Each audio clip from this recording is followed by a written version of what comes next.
ప్రస్తుతం మన విజువల్స్ లో చూస్తున్నాము సీఎం రేవంత్ రెడ్డి మేడారం జాతరకి వెళ్లారు. అక్కడ వనదేవతల్ని దర్శించుకుంటున్నారు సీఎం రేవంత్ రెడ్డి. శిశు సంక్షేమ శాఖ మాత్యులు మరియు ఆర్డబ్ల్యూఎస్ శాఖ మాత్యులు సీతక్క గారు మరియు రామచంద్ర నాయక్ గారు, ఎన్ నరేందర్ రెడ్డి గారు, మా దేవాదాయ శాఖ మంత్రివర్యులు కొండా సురేఖ గారు, వీరందరూ కూడా గౌరవ ముఖ్యమంత్రులు శ్రీ అనుముల రేవంత్ రెడ్డి గారిని సాదరంగా ఆహ్వానించి సమ్మక్క దర్శనం చేయించారు.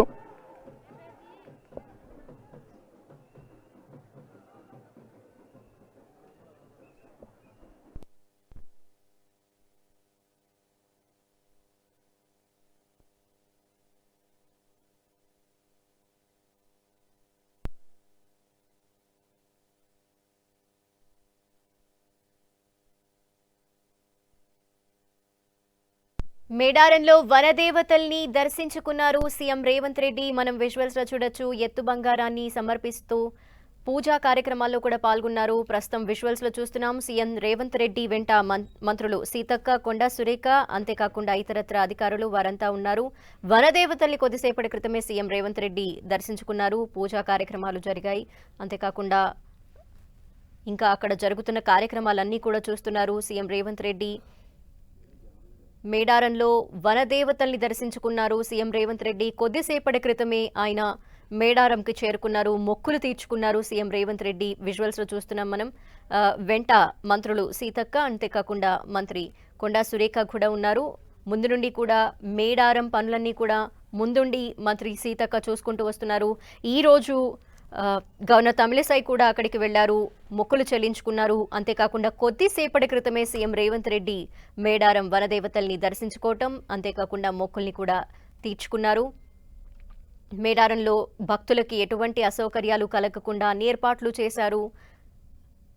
మొక్కులు తీర్చుకోవటానికి ఎంతో మంది సుదూర ప్రాంతాల నుండి కూడా వస్తున్నారు. తెలంగాణ వ్యాప్తంగానే కాకుండా ఇతరత్ర రాష్ట్రాల నుండి కూడా మేడారంలో వనదేవతలకి మొక్కులు చెల్లించుకునేందుకు భక్తులు ప్రతిసారి కూడా అక్కడికి చేరుకుంటారు. ఈ నేపథ్యంలోనే సీఎం రేవంత్ రెడ్డి కూడా మొక్కులు చెల్లించుకున్నారు. అక్కడ నుండి మరింత సమాచారం అందించేందుకు మా ప్రతినిధి కుమారస్వామి సిద్ధంగా ఉన్నారు. కుమారస్వామి, ముఖ్యమంత్రి రేవంత్ రెడ్డి కొద్దిసేపటి క్రితమే హెలికాప్టర్ ద్వారా మేడారం చేరుకున్నారు. మేడారం చేరుకున్నటువంటి ముఖ్యమంత్రికి మంత్రి సీతక్క, అదేవిధంగా జిల్లా కలెక్టర్, ఎస్పీ, ఇక్కడ ఉన్నటువంటి మంత్రి శ్రీధర్ బాబు, వీళ్ళంతా కూడా ఆయనకి ఘన స్వాగతం పలికారు. ముఖ్యమంత్రితో సహా మంత్రులు కొండా సురేఖ, అదేవిధంగా పొంగులేటి శ్రీనివాస్ రెడ్డి ఆయనతో వచ్చారు.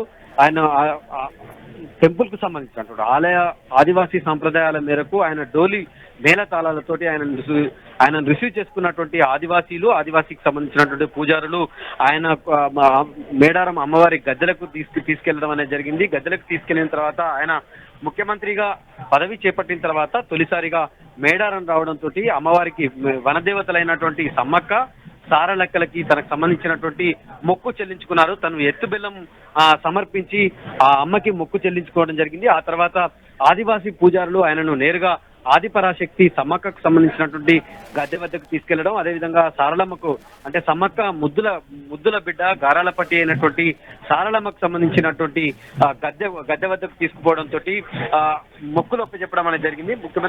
ముఖ్యమంత్రి రేవంత్ రెడ్డి తనకు సంబంధించిన అంటే అమ్మవార్లకు సంబంధించినటువంటి చీర, సార, పసుపు, కుంకుమ అంతా కూడా ఆ ఇద్దరు అమ్మవార్లకు సమర్పించడం అనేది జరిగింది.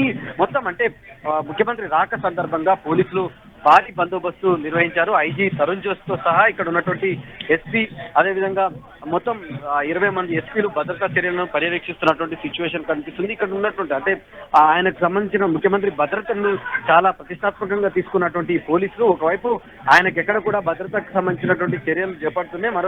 మరొక వైపు సాధారణ భక్తులకు ఎలాంటి ఇబ్బంది కలగకుండా చర్యలు తీసుకున్నప్పటికీ కూడా దర్శనం అయితే చాలా ఆలస్యం అవుతున్నటువంటి పరిస్థితి ఉంది. తీవ్ర అసౌకర్యానికి భక్తులు గురవుతున్నటువంటి వాతావరణం మనకి గద్దెల ప్రాంగణము, అదేవిధంగా క్యూ లైన్ల లోపల చాలా టెన్షన్ వాతావరణం అయితే నెలకొంది. గంటల తరబడి భక్తులు వేచి చూడాల్సినటువంటి పరిస్థితి. మొత్తం 500 సీసీ కెమెరాలతోటి, మొత్తం 15 డ్రోన్ కెమెరాలతోటి మొత్తం ఇక్కడ ఉన్నటువంటి క్రౌడ్ కంట్రోల్ చేస్తున్నటువంటి పోలీసులు క్రౌడ్ అంతా కూడా తగ్గించేందుకు తగిన విధంగా ఏర్పాటు చేస్తున్నప్పటికీ కూడా క్రౌడ్ పెద్ద ఎత్తున రావడంతో అక్కడ క్రౌడ్ కంట్రోల్ కావడం లేదు. క్యూ లైన్ల లోపల మంచినీళ్ళ సమస్య, చిన్నపిల్లలు, చంటిబిడ్డ తల్లులు, వృద్ధులు మొత్తం క్యూ లైన్లలో చాలా ఎక్కువ సమయం వెయిట్ చేసి ఉండడం వల్ల మంచినీళ్ళకు సంబంధించి తీవ్రమైనటువంటి ఇబ్బందులు ఎదురవుతున్నటువంటి పరిస్థితి ఉంది. ప్రధానంగా మనం ములుగు జిల్లాకు సంబంధించినటువంటి కలెక్టర్ చూస్తే పూర్తిగా కలెక్టర్కి సంబంధించినటువంటి వైఫల్యం అయితే చాలా స్పష్టంగా జాతరలో కనిపిస్తుంది.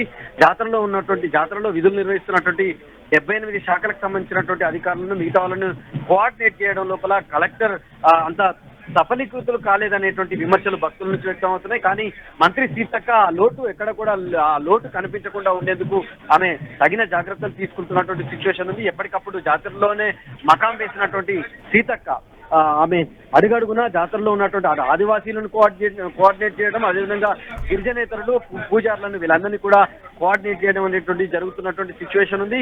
అంటే ముఖ్యమంత్రి మరికొద్దిసేపట్లో అంటే మీడియాకి కూడా ఒక బ్రీఫ్ ఇచ్చేటువంటి అవకాశం ఉంది. ఆ మేరకు INPR కి సంబంధించి ఏర్పాటు చేసేయడం జరిగింది. ముఖ్యమంత్రి రాక అనేటువంటిది ఇక్కడ మేడారం జాతరలో మాత్రం ఒక ఉత్సాహభరితమైన వాతావరణం అయితే కోల్పుతున్నటువంటి సిచ్యువేషన్ అయితే మనకు కనిపిస్తుంది.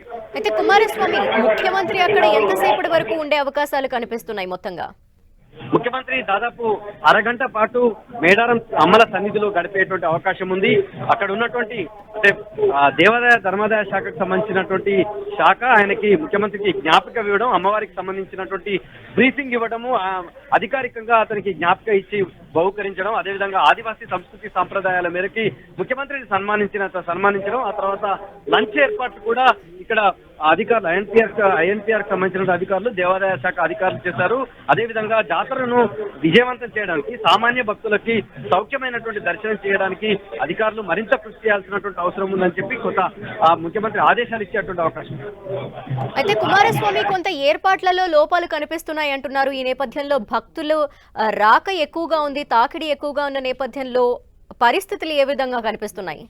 పూర్తిగా మనం చూడొచ్చు. అంటే డిస్ట్రిక్ట్ అడ్మినిస్ట్రేషన్ ఏదైతే ఉందో, డిస్ట్రిక్ట్ అడ్మినిస్ట్రేషన్ అనేటువంటి పూర్తిగా వైఫల్యమైనట్టు కనిపిస్తుంది. గత జాతరకు సంబంధించినటువంటి గుణపాఠాలు కావచ్చు, గత జాతరలో ఉన్నటువంటి అనేకమైనటువంటి విషయాలను రివ్యూ చేయాల్సినటువంటి డిస్ట్రిక్ట్ అడ్మినిస్ట్రేషన్ ఇక్కడ అది కొట్టొచ్చినట్టు లోపం అయితే చాలా స్పష్టంగా కనిపిస్తుంది. ఆ లోటు అనేటువంటిది కనిపిస్తుంది. దాని వల్లనే సామాన్య భక్తులు ఇబ్బంది పడుతున్నటువంటి వాతావరణం ఉంది.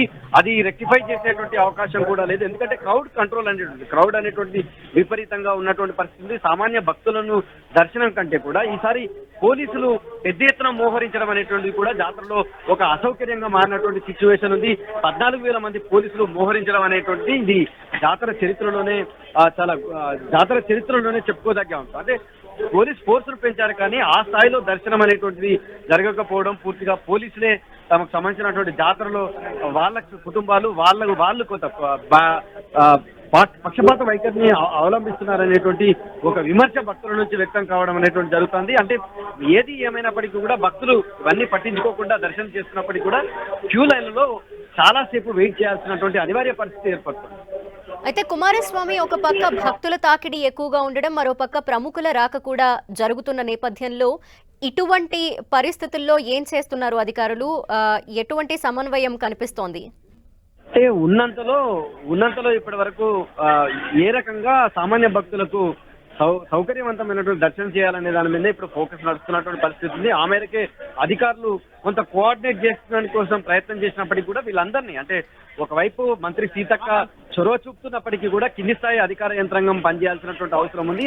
ఆ కోఆర్డినేషన్ లోపం అనేటువంటి చాలా స్పష్టంగా కనిపిస్తుంది. అంతకుముందుకు గత జాతరను విజయవంతం చేసినటువంటి కృష్ణ ఆదిత్య ఉన్నప్పటికీ కూడా ఆయన సేవలను వినియోగించుకుంటున్నారా లేదా అనేటువంటి ఇక్కడ సందేహాస్పదంగా ఉంది. అదేవిధంగా ఇక్కడ ప్రధానంగా ముఖ్యమంత్రి దృష్టికి ఒక కీలకమైన అంశం పూజారులు తీసుకొచ్చేటువంటి అవకాశం ఉంది. ప్రతి ఏటా పూజారులకి తమకు సంబంధించినటువంటి వాటాధనం, ఆ వాటాధనం అనేటువంటిది అనేక లీగల్ అంశాలతో ముడిపడి ఉండడం వల్ల వాళ్ళ వాటా వాళ్ళకి రీచ్ కావడం అనేటువంటిది జరగట్లేదు. రకరకాల ఇబ్బందులు ఉన్నాయి. ఆ విషయం కూడా ముఖ్యమంత్రి దృష్టికి తీసుకొచ్చేటువంటి అవకాశం ఉంది. వాళ్ళు క్లియర్ గా ఒక వినతి పత్రం ఇచ్చారు. అంటే జాతర జరుగుతున్నప్పుడు తమకు సంబంధించినటువంటి వాటాధనం అనేటువంటిది తమకు సంబంధించినటువంటి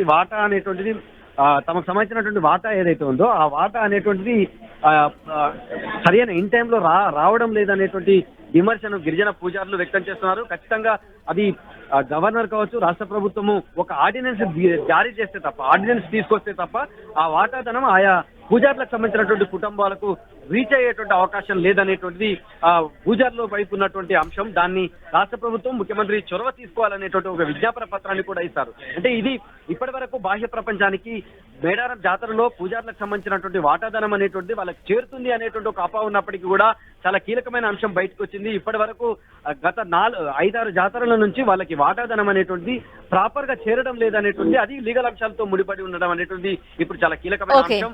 ఆ అంశం మీద ముఖ్యమంత్రి దృష్టికి తీసుకొచ్చి తమ ప్రాబ్లం సాల్వ్ చేసుకోవడం కోసం గిరిజన పూజారులు మాత్రం ఒక ఎఫర్ట్ పెడుతున్నటువంటి పరిస్థితి ఉంది.